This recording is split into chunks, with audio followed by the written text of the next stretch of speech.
in closing, if we don't pray, you're going to get all this principle this week. You're going to pray. The first thing I want to leave, the first one, remember, Satan attacked the leaders. Number two, every disobedience will be punished. Number three, leaders' decisions affect people. Number four, the sacrifice. There is a sacrifice that stops the plague. There is a sacrifice. When you give that sacrifice, God stops. You see, sometimes we pray a lot. Il y a des gens qui prient beaucoup, mais ne voient pas les résultats. On doit combiner la prière avec les actions. Je ne suis pas de ceux qui croient, qui demandent aux gens, amenez-moi $10 000, je vais prier pour vous. Je ne suis pas de ceux-là. Je ne suis pas en train de vous demander l'argent. Mais j'aimerais que, si votre problème a trop duré, faites un sacrifice, une offrande spéciale. Et prie pour que Dieu arrête ce fléau. S'il y a un fléau dans ta famille, fléau du célibat, fléau de maladie, fléau de pauvreté, quel que soit le nom, ça dure de génération en génération. Faites ce que David a fait. Vous savez, l'ange ou le prophète est venu souffler à David. C'est l'homme de Dieu qui a dit à David, fais un sacrifice. Va dans un tel lieu. Va bâtir un autel. Sacrifie. Il est allé. Là, nous sommes dans le verset 21. Alléluia. Amen. Nous lisons le verset 21 suivant et la fin. Pour terminer. Il est allé chez un homme qui avait un territoire, qui avait des animaux. Lui aussi était un roi. Il a beaucoup d'argent. Ça, c'est vers la fin de sa vie. Il a beaucoup d'argent. Il a beaucoup de biens. Il a beaucoup de richesses. Il va chez cet homme. Verset 21. I'm reading from verse 21. The angel, the Holy Spirit, man of God, give him a revelation. Go do a sacrifice. Go build an altar. Today I pray that the Holy Spirit speak to you in your heart. In Canada, spiritual life has become like a game. Go back to the Bible. Believe the word of God. Believe what men of God saying that are from the Bible. Not for their own selfish ambition, but for God's glory and for your deliverance. The man of God saw him a place to go, to see a man. He got a lot of animals. He got a lot of land. So he can take a possession of the land and take the animal and build a place for God, an altar. An altar is a place of sacrifice, a place to worship and to give to God. He went, he saw the man. Verse 22. The man said to David, let my lord, the king, take and offer up whatever seems good to him. Look, there are oxen for burnt offering, and threshing implement, and the yokes of the oxen for. So the point is this: the man gave the king, he showed him the land. Look at the land. Look at the animal. They're all yours. Oh, my king, for respect for the king, take whatever you want. Oh, my God. Brother, imagine God opened that door to you. Look, it's all yours. Take whatever you need for the burnt sacrifice. The animal are there. Just build the altar there. It's yours. You my king.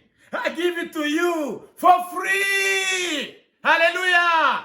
Amen. Je te donne tout ça gratuitement. Le terrain pour bâtir l'autel. Les animaux sont là. Oh, prends.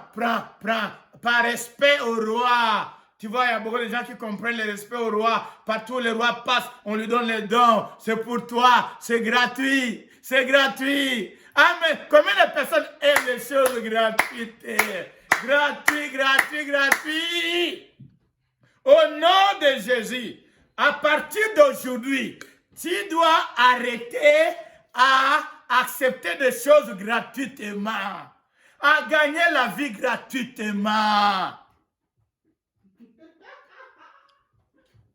Sois de la génération de David. Refuse tout. Il y a des gens, ils aiment tout ce qui est gratuit. Toujours gratuit. On ne veut pas payer les prix.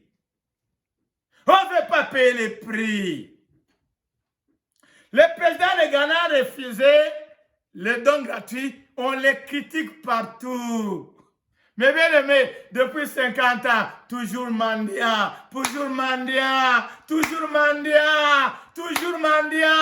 Nous sommes toujours des pauvres. Donne-nous toujours cet esprit-là. Mais bien aimé, c'est un esprit qu'il faut chasser. On doit chasser cet esprit-là en Afrique. On doit chasser cet esprit-là. Il faut porter un esprit que Dieu nous a créé seulement pour être pauvres, pour être malheureux, pour être misérables, pour être bas, pour ne pas avoir, et vous, Dieu vous a créé seulement. Vous devez être bénis, vous devez être glorieux, vous devez être la tête. Nous, de ce côté ici, nous devons être seulement la queue, nous devons seulement le mandat. Ça, ce n'est pas l'esprit de Christ. Je refuse au nom de Jésus. Oui, les difficultés existent. Oui, pendant un temps, mes bien-aimés, oui, all of us, at a certain time, we can face suffering. We can face difficulty. But I want to tell you the truth. If you want to experience God blessing, you have to be delivered from the spirit of the mendicité. Les mendiants aveugles, il en avait assez. Mais, to be given, they always give you the leftover. Always they give you the leftover. Mendiant encore en anglais, c'est quoi? Beggar. When you have the spirit of a beggar, they will always give you the leftover. Never the best. The last thing I can say right now, because time is going. That's why I don't like to give people used clothes. I don't feel it right. If I want to give somebody something, I prefer to buy new, give them. David refused to get something for free to give to God. David a refusé que la chose qu'il doit prendre pour donner à Dieu, pour arrêter le fléau de la mort dans son pays, quelqu'un doit lui donner gratuitement, il a refusé. Il a désiré payer un prix.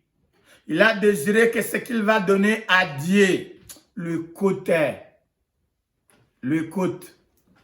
Il a décidé de payer avec son propre argent.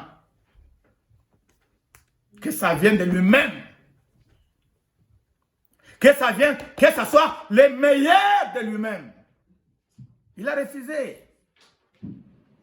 C'est un esprit. Ça n'aide pas. Ça ne fait pas avancer. David a compris toutes ces choses-là. Il est le loin de Dieu. Il a l'esprit de Dieu. Je ne dis pas qu'on ne doit pas recevoir les choses gratuites. Dieu nous demande de donner les dons et de recevoir les dons. Mais ça ne doit pas être un mode de vie. Il y a des gens qui ne donnent jamais à Dieu. When are you going to give? When are you going to get in a position that now all your problems are solved? Now you can give God. It will never happen. I repeat. If you don't give your tithe, whatever your revelation in the Bible, you don't give. Because you always have problem. But you give to tell us. You give to bed. You have a TV at home to distract you. But God, you don't give. The one who has the power to stop the plague in your life, you don't have money for him.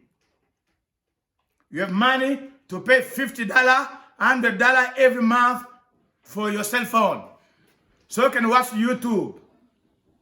But you don't have money to the one who can kick out the demon from your life. Brothers and sisters, may the Holy Spirit open you up. Enter in your spirit to bring deliverance from your spirit. There is power in giving. I don't beg people to give. I preach you the word. Apostle Paul said, there is blessing in giving than receiving.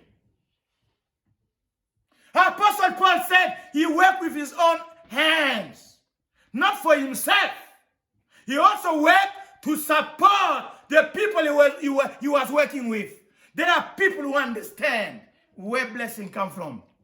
From the time David gave God, built an altar, and gave God an offering, sacrifice. We will talk about this later. You call it burnt offering and peace offering. Donc, David a établi un autel. Il a donné les sacrifices pour les péchés et les sacrifices pour la paix. Dès qu'il a donné, the plague stop. Dès qu'il a donné, Dieu ordonna à l'ange. Dieu dit à l'ange, hey, Mr. Ange, ce sont les serviteurs de Dieu. Il était envoyé en mission pour venir frapper. Mais maintenant, quand Dieu a vu l'attitude de David, David a demandé pardon. David a, par l'inspiration de Dieu, l'esprit, la parole, l'homme de Dieu